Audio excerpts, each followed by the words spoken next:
bukan hanya selamatkan makanan tetapi berkongsi rezeki sempena bulan Ramadan.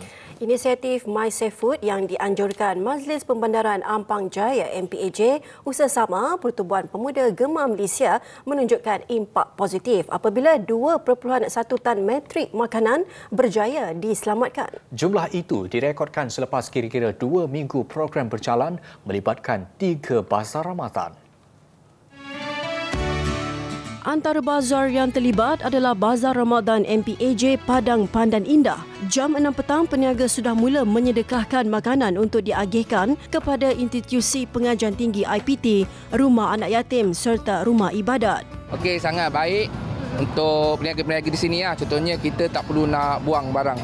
Contohnya kalau ada 30 kedai, kita letak dekat MySaveFood ni, orang boleh agihkan ke mana-mana tempat yang Macam sepatutnya. Abang memang bila ada program ni, abang antara yang menyumbang lah di sini. Contohnya seperti air .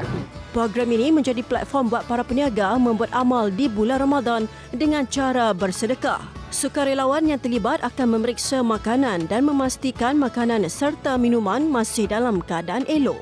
So, kita sangat konsisten lah untuk program ini. Kita nak menyedarkan rakyat Malaysia tentang untuk menghargai makanan itu sendiri. So improvement adalah kita kalau boleh kita nak elakkanlah pembaziran.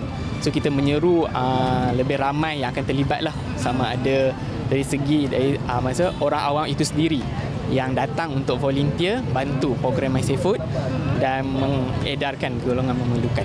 Sementara itu, Setiausaha MPAJ Hasrul Nizam Syari berkata, inisiatif yang memasuki tahun ke-8 ini juga dapat mengurangkan sisa-sisa makanan yang dihantar ke tapak pulupusan sampah sekaligus mengurangkan kos mengendalikan sisa berkenaan.